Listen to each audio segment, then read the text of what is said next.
All right, well, welcome back into the studio.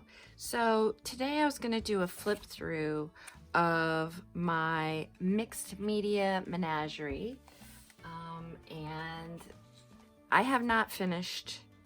I finished all the pages for mixed media menagerie, but I have not finished the binding. I started it and I know what I'm going to do, but at least initially, but I thought I'd share that with you, and then at a later date I will show the actual binding of this.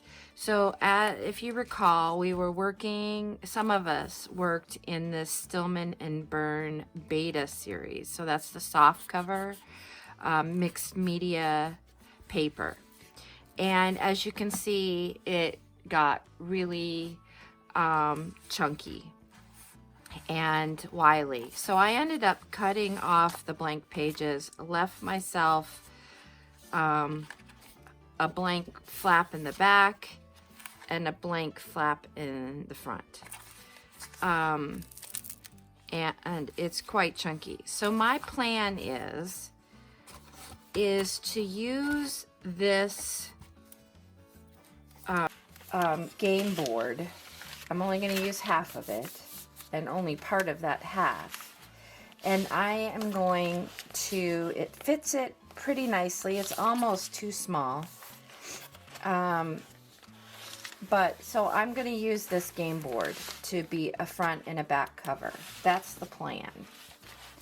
So now I'm going to just do a flip through of the inside pages for you so you can see the whole, all of Mixed Media Menagerie for 2022. Can't believe it's over. It has been so much fun being a guest artist for the ladies over there, Nicole, Laura, and Erin, during the year of 2022, and doing the full year of play-alongs or tag-along, whichever you use. But anyways, here are my pages, not in order.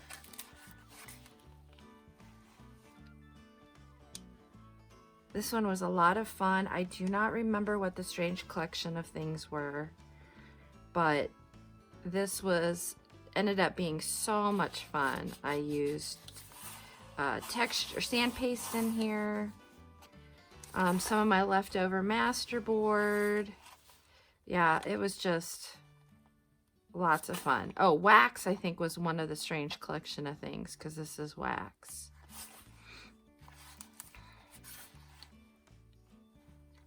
And I don't usually work in light pastels, but this was a lot of fun for me. Just kind of different, took me out of my norm. A lot of white space, which is also not a norm for me. A lot of fun. I don't remember what the strange collection of things were, but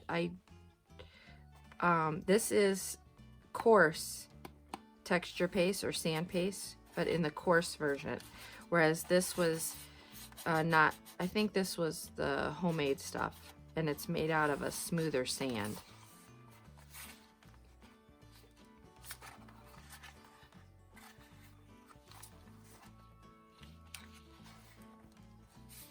I know it was watercolors.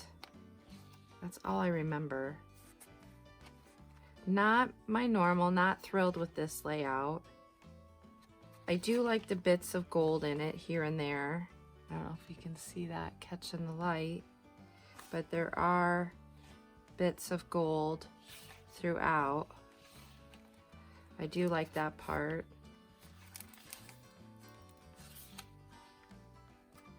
This is part of that whole Nina's trying to start to like blue thing. This was not quite there, but getting there. And these are some of the watercolor flowers that Tiffany Sharp taught. So that was a lot of fun, and a whole bunch of my strands.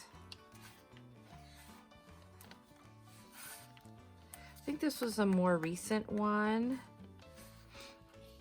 And these leaves have held up, which is surprising to me. This is a leaf that my son found when he was a little guy. He is now 20. But when he was little, he found this leaf in the shape of a heart, and he gave it to me.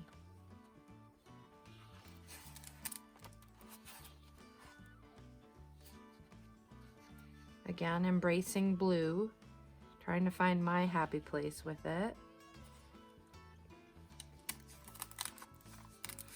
This was,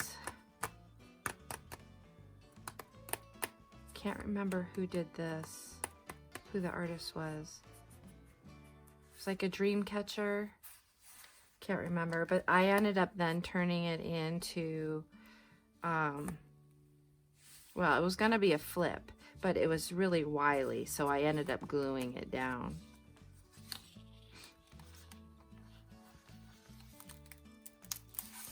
This was, one of the strange collection of things was graffiti. So I used a spray can and made my own graffiti, and then used that as fodder and just kind of ripped it up. And then I used a snarky, can't remember who these are from.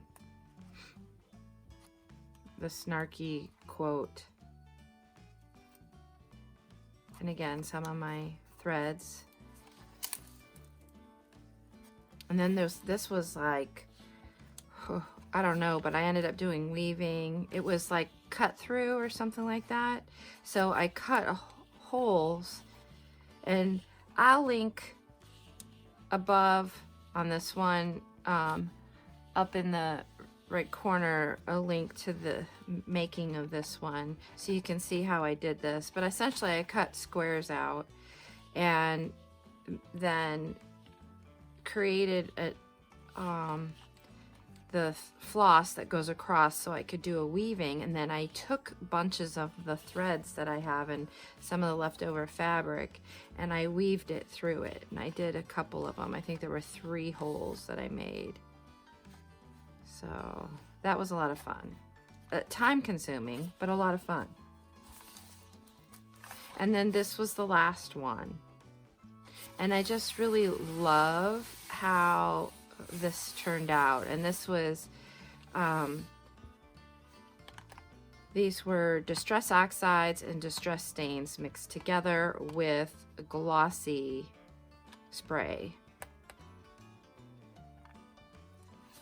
And then this is a vintage. Oh, and it was a tip-in, I think was, or a tip-in was the one of the strange collection. And I think it was natural colors, maybe have been. But this was just a piece of packaging that I was given, and I was pulling pieces off to use in here for texture, and had that to the side, and yeah, I ended up using it as my tip-in. So that is the flip through. So now I'll do the binding, and I will show you, and I'll put it in the binding playlist, but I'll show you the binding process at a later date on this. So I'll do it kind of wonky in time frame, but just thought I should share that with you, since it's the time for some yearly reviews from 2022.